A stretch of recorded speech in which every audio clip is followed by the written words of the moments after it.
Hello ವೀಕ್ಷಕರೇ, ಶಶಿಕಲಾ ಅಡುಗೆ ಮನೆಗೆ ಸ್ವಾಗತ. ಇವತ್ತೊಂದು ವಿಶೇಷವಾದ ತಿಂಡಿ ಮಾಡ್ತಾಯಿದ್ದೀನಿ. ಹಳೆ ಕಾಲದ್ದು, ತುಂಬ ಈಸಿ ಮಾಡೋದು. ಒತ್ತು ಶಾವಿಗೆ ಈಸಿಯಾಗಿ ಎಲ್ಲರೂ ಮಾಡ್ಕೋಬೋದು, ತುಂಬ ಕಷ್ಟ ಏನಿಲ್ಲ ಇದು. ಪ್ಲೀಸ್ ಯಾರೆಲ್ಲ ನೋಡ್ತಾ ಇದ್ದೀರಾ ನಮ್ಮ ಚಾನಲ್ನ ಸಬ್ಸ್ಕ್ರೈಬ್ ಮಾಡ್ಕೊಂಡು ಸಪೋರ್ಟ್ ಮಾಡಿ, ಲೈಕ್ ಮಾಡಿ, ಶೇರ್ ಮಾಡಿ. ಇವಾಗ ಒಂದು ಕಪ್ ಅಕ್ಕಿ ಹಿಟ್ಟಿಗೆ 2 ಕಪ್ ನೀರು ಹಾಕಬೇಕು. ನೀರು ಹಾಕಿ ಸ್ವಲ್ಪ ಉಪ್ಪು ಹಾಕ್ಕೊಂಡು 1 ಚಮಚ ಎಣ್ಣೆ ಹಾಕ್ಕೊಂಡಿದ್ದೀನಿ. ಚೆನ್ನಾಗಿ ಕುದಿ ಬರಬೇಕು. ಎಣ್ಣೆ ಹಾಕಿದ್ಮೇಲೆ ನೀರು ಚೆನ್ನಾಗಿ ಕುದಿ ಬಂದಮೇಲೆ ಒಂದು ಚಿಕ್ಕ ಬೌಲಲ್ಲಿ 1 ಸ್ಪೂನ್ ಅಕ್ಕಿ ಹಿಟ್ಟು ಹಾಕ್ಕೊಂಡು ಸ್ವಲ್ಪ ನೀರು ಹಾಕ್ಕೊಂಡು ಗಂಟಿಲ್ದಿರೋ ಥರ ಬೆರೆಸ್ಕೋಬೇಕು. ಚೆನ್ನಾಗಿ ಮಿಕ್ಸ್ ಆಗಬೇಕು, ಗಂಟಿರಬಾರ್ದು. ಮತ್ತು ಅದು ಬಿಸಿ ನೀರಿಗೆ ಹಾಕ್ಕೋಬೇಕು. ಅದು ಒಂದು ಸ್ವಲ್ಪ ಗಂಜಿ ಥರ ಫಾರ್ಮ್ ಆಗುತ್ತೆ. ಆವಾಗ ಚೆನ್ನಾಗಿ ಕುದಿ ಬಂದಮೇಲೆ ಅಕ್ಕಿ ಹಿಟ್ಟು ಹಾಕ್ಕೊಂಡು ಮುದ್ದೆ ಥರ ತೊಳ್ಸ್ಕೊಳ್ಬೇಕು. ಕರೆಕ್ಟಾಗಿ ಕಲಿಸ್ಬೇಕು, ಗಂಟು ಇಲ್ದಿರೋ ಥರ. ಗಂಟು ಬರಬಾರ್ದು. ನಿಧಾನಕ್ಕೆ ಕಲಿಸ್ಕೊಳ್ಳಿ ಸಿಮ್ಮಲ್ಲಿ ಇಟ್ಕೊಂಡು. ಒಂದು 5 ನಿಮಿಷ ಆದಮೇಲೆ ಕೆಳಗೆ ಇಳಿಸ್ಕೊಂಡು ಚೆನ್ನಾಗಿ ನಮಗೆ ಮುದ್ದೆ ಥರ ಬರೋವರೆಗೂ ಚೆನ್ನಾಗಿ ಕಲಿಸ್ಕೊಬೋದು. ಬಿಸಿ ಇರುವಾಗ ಸ್ವಲ್ಪ ನೋಡ್ಕೊಂಡು ಮಾಡಿ, ಕೈಗೆಲ್ಲ ಎಗರ್ಬಿಡುತ್ತೆ. ಗಂಟಿರಬಾರ್ದು. ಇವಾಗ ಕರೆಕ್ಟಾಗಿದೆ ಇದು. 1 ಬೌಲ್ ಹಿಟ್ಟಿಗೆ 2 ಬೌಲ್ ನೀರು ಹಾಕಿದ್ದೀನಿ. ಕರೆಕ್ಟ್ ಅದ ಇದು. ಒಂಚೂರು ಗಂಟು ಇರಬಾರ್ದು, ಆ ಥರ ಕಲಿಸ್ಕೋಬೇಕು. ಗಂಟು ಬರಲ್ಲ, ನಾವು ಗಂಜಿ ಥರ ಫಾರ್ಮ್ ಆಗಿದೆಯಲ್ಲ ಆ ಥರ ಮಾಡಿದ್ರೆ ಏನು ಗಂಟಾಗಲ್ಲ, ಈಸಿಯಾಗಿರುತ್ತೆ. ಮುದ್ದೆ ಥರ ಚೆನ್ನಾಗಿ ನಾದ್ಕೊಬೇಕು ಕೋಲಲ್ಲೇ, ಮುದ್ದೆ ಕೋಲಲ್ಲಿ. ಕೋಲು ಇಲ್ಲ ಅಂದರೆ ಸೌಟಲ್ಲಿ ಕೂಡ ನಾವು ಮಾಡ್ಕೊಬೋದು, ತುಂಬ ಈಸಿಯಾಗಿರುತ್ತೆ.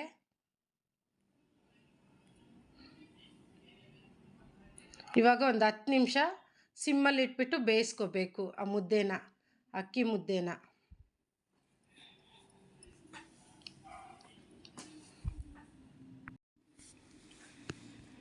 ವಿಡಿಯೋ ಎಂಡ್ವರೆಗೂ ನೋಡಿ.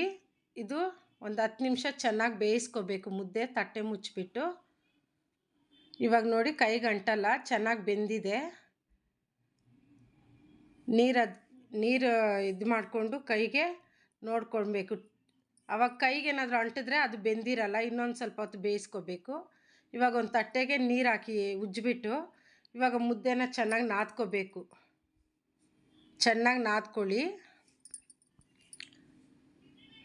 ಈಸಿಯಾಗಿ ಆಗಿಬಿಡುತ್ತೆ ಇದು. ತುಂಬ ಕಷ್ಟನೇ ಏನಿಲ್ಲ. ಹಬೆಯಲ್ಲೇನು ಬೇಯಿಸಲ್ಲ ನಾವು, ಒಂದೇ ಸರ್ತಿ ಚೆನ್ನಾಗಿ ಬೇಯಿಸ್ಕೊಂಡಿದ್ದೀವಿ. ಇವಾಗ ನೋಡಿ, ಚಕ್ಲಿ ಒತ್ತೋದ್ರಲ್ಲೇ ಮಾಡ್ತಾಯಿದ್ದೀನಿ ನಾನು. ಅದರಲ್ಲಿ ಸಣ್ಣದು ಇದು ಬಂದಿದೆ, ಅದನ್ನ ಇಕ್ಬಿಟ್ಟು ಸ್ವಲ್ಪ ನೀರು ಹಾಕಿ ಉಜ್ಜಿದ್ದೀನಿ. ಇವಾಗ ಅದನ್ನು ಇಕ್ಬಿಟ್ಟು ಮುಚ್ತಾ ಇದ್ದೀನಿ. ಮಕ್ಕಳಿಗೆಲ್ಲ ಮಾಡಿಕೊಡೋದು ತುಂಬ ಈಸಿಯಾಗಿರೋ ಸ್ವೀಟ್ ಇದು, ತುಂಬ ಹೆಲ್ದಿ. ಇವಾಗ ಒತ್ಕೊಳ್ತಾ ಇದ್ದೀನಿ. ನಮ್ಗೆ ಎಷ್ಟು ಬೇಕೋ ಅಷ್ಟು ಒತ್ಕೊಬೋದು, ಒಬ್ಬರೇ ಮಾಡ್ಕೊಬೋದು. ಶಾವಿಗೆ ಒತ್ತೋದ್ರಲ್ಲಾದರೆ ಸ್ವಲ್ಪ ಕಷ್ಟ ಆಗುತ್ತೆ, 2-3 ಜನ ಬೇಕಾಗುತ್ತೆ. ಇದರಲ್ಲಿ ನಾವು ಒಬ್ಬೊಬ್ಬರೇ ಮಾಡ್ಕೊಬೋದು, ಕಷ್ಟ ಏನಿಲ್ಲ. ನಮಗೆ ಎಷ್ಟು ಬೇಕೋ ಅಷ್ಟು ಹಾಕ್ಕೊಬೋದು. ಸ್ವಲ್ಪ ದೊಡ್ಡದು ಬೇಕಾದರೆ ದೊಡ್ಡ ಸೈಜ್ ಮಾಡ್ಕೊಬೋದು, ಚಿಕ್ಕದು ಬೇಕಾದರೆ ಚಿಕ್ಕದು ಮಾಡ್ಕೊಬೋದು.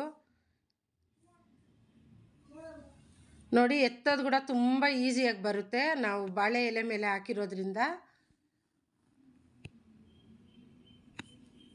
ನೋಡಿ ಎಷ್ಟು ಈಸಿಯಾಗಿ ಬರ್ತಾ ಇದೆ, ತುಂಬ ಸಾಫ್ಟಾಗಿದೆ, ತುಂಬ ಚೆನ್ನಾಗಿ ಬಂದಿದೆ. ರಾತ್ರಿ ಮಾಡಿ ಬೆಳಗ್ಗೆ ತಿಂದರೆ ಇನ್ನೂ ಚೆನ್ನಾಗಿರುತ್ತೆ ಇದು.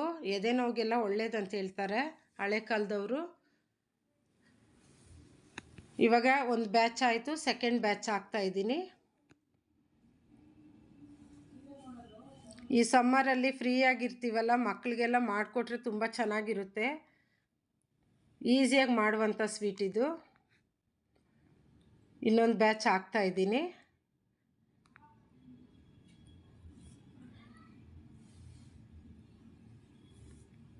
ಕಾಯಿ ಹಾಲು ಹಾಕ್ಕೊಂಡು ತಿಂತಾಯಿದ್ರೆ ಒಂದು ತಿನ್ನೋರು 2 ತಿಂತೀರಾ, ಅಷ್ಟು ರುಚಿಯಾಗಿರುತ್ತೆ.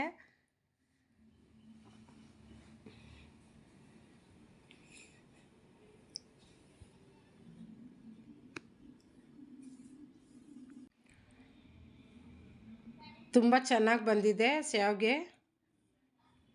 ಪ್ಲೀಸ್ ಯಾರೆಲ್ಲ ನಮ್ಮ ಚಾನಲ್ ನೋಡ್ತಾ ಇದ್ದೀರಾ ಸಬ್ಸ್ಕ್ರೈಬ್ ಮಾಡ್ಕೊಂಡು ನೋಡಿ, ಸಪೋರ್ಟ್ ಮಾಡಿ, ಲೈಕ್ ಮಾಡಿ, ಶೇರ್ ಮಾಡಿ.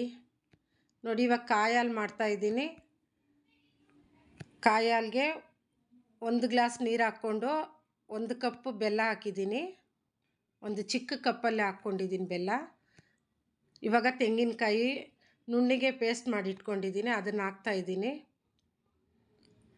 ಏಲಕ್ಕಿ ಪುಡಿ ಚೆನ್ನಾಗಿ ಕುದಿಸ್ಕೋಬೇಕು, ಕಾಯಿ ಹಾಲು ರೆಡಿ ಆಗುತ್ತೆ.